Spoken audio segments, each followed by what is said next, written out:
Fala galera, mais um vídeo da nossa playlist de fundamentos do Spark.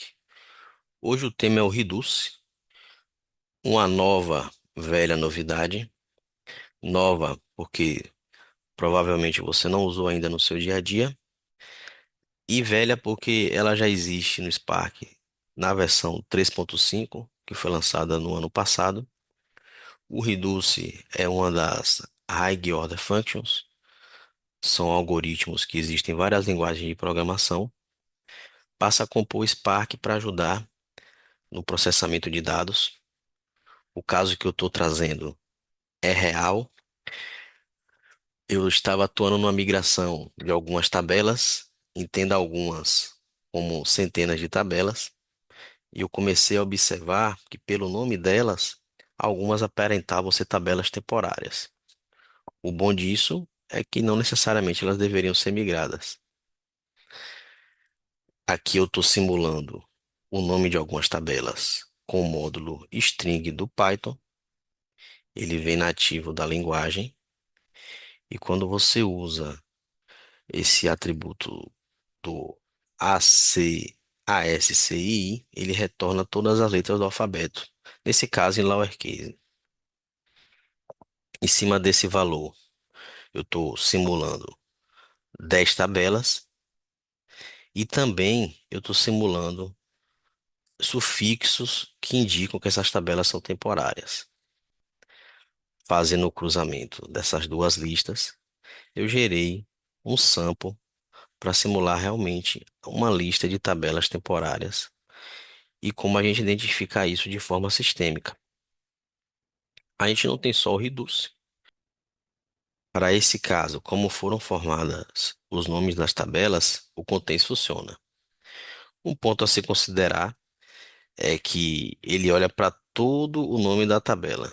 Se temp, por exemplo, fosse parte de um nome da tabela e não necessariamente estivesse no sufixo dela, aqui seria um falso positivo. E backup também é um nome válido de tabela, ele talvez não atenderia. Como a gente está olhando para o sufixo, o end switch talvez fosse um método que fizesse também sentido.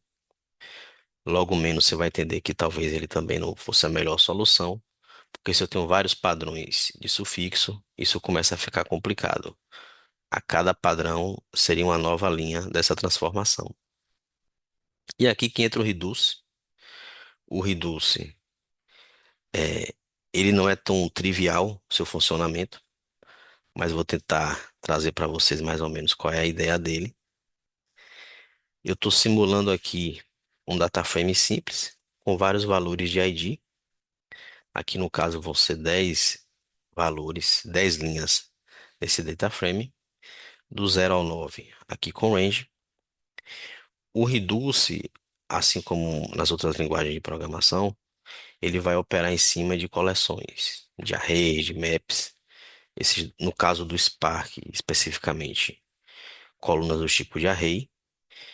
E dessa forma aqui com o collect list, a gente faz o que ele precisa. A gente cria um array com todos os valores da coluna de ID, para o nosso caso do data frame de exemplo. E o que o Reduce faz? Ele vai ter alguns atributos principais, ele vai precisar de uma coluna a iterar. Lembrando, aqui a gente tem 10 colunas de 0 a 9 como valores. Com o collect list, a gente tem um array desses valores. Então, seu data frame transformado para array, a coluna a qual você vai querer comparar, você conseguiria usar o reduce. A gente vai ter um valor inicial. Esse valor inicial vai ser comparado com todos os valores do array. Em algum cenário, você pode ainda estar iterando, substituindo o valor inicial pelos valores próximos do array. O que isso quer dizer? Na primeira execução do reduce, o valor que você seta como inicial, que no caso aqui do Spark precisa ser uma coluna, ele pode ser substituído pelo primeiro elemento do array, na sequência pelo segundo. No nosso caso, a gente vai estar fazendo justamente isso com a soma, que é o terceiro argumento aqui que a função precisa, que é o merge, que é justamente uma função do Python.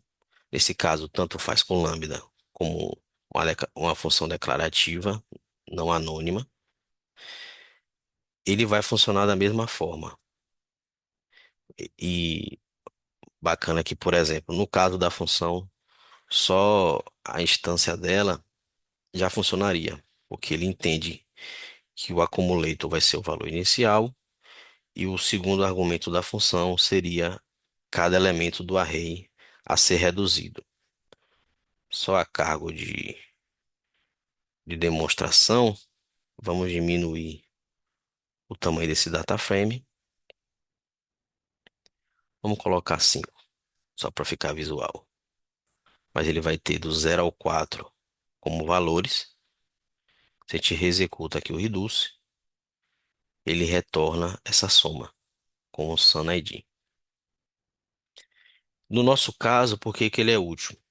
E aqui exemplificando, eu estou pegando aquele array de tempo suffix e o reduce precisa que o array a ser percorrido seja uma coluna e transformando justamente em uma coluna. Aqui sozinho no Spark ele é só declarativo, uma coluna você não consegue operar em cima dela, mas para o nosso caso é útil. Aqui nada mais é que o valor do tempo suffix no formato de coluna. E como valor inicial seria o falso, porque a priori nenhuma coluna a gente entende como temporária, que a nossa validação vai estar fazendo isso. Qual é o racional dessa validação? Eu começo no meu accumulator com valor de false, e aqui é o símbolo de ou do Python. Então imagina que as próximas colunas não tenham nenhum dos valores da lista de sufixo, então seria um false. O resultado é um false. Se terminar com sufixo, o end switch, esse resultado passa a ser true. E qual é a grande vantagem disso? Vamos voltar para o nosso tempo suffix e vamos colocar outros valores possíveis de sufix para mostrar o valor tanto do reduce como de uma segunda solução que eventualmente vai ser até mais simples do que o reduce para esse caso. Mas agora a gente tem mais dois valores possíveis de sufixo que indicaria que a tabela é temporária. Quando a gente olha para o contains e para o end switch, a gente teria que fazer novas adaptações no nosso código para estar contemplando o sufixo V2, que nesse caso está um falso positivo, ele indicaria uma tabela temporária pelo nosso critério, e o V3 também. No reduce, como a gente já está usando o tempo sufixo, isso já foi contemplado. Então a V2 e a V3 também indicariam tabelas temporárias. Esse é o reduce, a lógica dele é um pouquinho mais elaborada. Como alternativa para esse caso, aqui eu tenho que ser honesto, né? Não vou vender só o peixe, mas a solução. A gente teria eventualmente o uso do regex, o velho e o bom regex. Uma das opções seria o R-like. Qual é o racional aqui? Ainda em cima da lista de sufixos temporários, construir um padrão que seria identificado dos nomes das tabelas. Ele funciona da mesma forma.